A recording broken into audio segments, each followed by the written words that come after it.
इन्होंने क्या किया, झूठ बोलना शुरू किया कि हम आरक्षण बढ़ा देंगे, आरक्षण बढ़ा देंगे, आरक्षण बढ़ाना चाहिए, आरक्षण 50% से ज्यादा बढ़ा। ये क्यों बढ़ाना है मैं बताना चाहता हूँ। मान्यवर, झूठ नहीं असत्य, झूठ की जगह असत्य। चलिए मान्यवर, आपने भी क्रिएट किया खड़गे जी की बात को स्वीकार कर लेता हूं। उन्होंने झूठ नहीं बोला, वो सत्य से परे बोले हैं, वो नहीं बोलना चाहिए। मान्यवर, इन्होंने 50% से ज्यादा आरक्षण करने की वकालत की। मैं आज देश की जनता को कहना चाहता हूं कि देश के 2 राज्यों में धर्म पर आरक्षण अस्तित्व में है। धर्म के आधार पर आरक्षण ये गैर संवैधानिक है। मान्यवर, संविधान सभा की कोई भी डिबेट आरक्षण के प्रावधान करने वाले आर्टिकल की पढ़ लीजिए। इसमें स्पष्ट किया गया है कि कोई भी आरक्षण धर्म के आधार पर नहीं हो सकता। आरक्षण पिछड़ापन के आधार पर।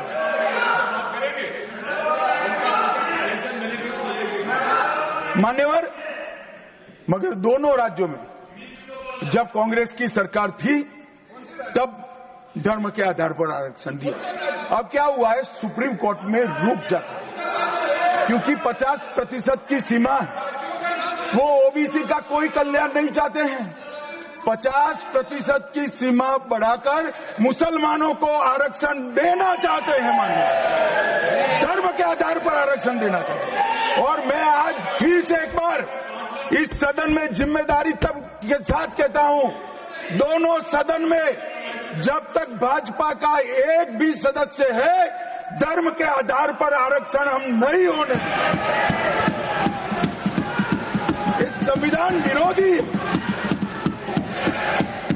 मान्यवर, मैं अब अरे दिया है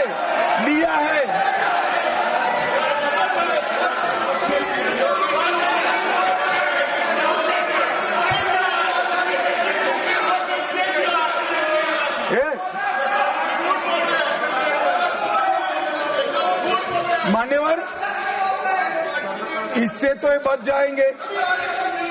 मगर मैं रिकॉर्ड पर से कुछ कोट अनकोट कहना चाहता हूं जो संविधान सभा की चर्चा का रिकॉर्ड है। जवाहरलाल नेहरू जी ने कहा, मैं ये देखकर सचमुच आश्चर्यचकित हूं कि नियुक्ति में आरक्षण के सिद्धांत को कितनी देर तक ले जा रहा है, मतलब कितना बढ़ा रहे हैं।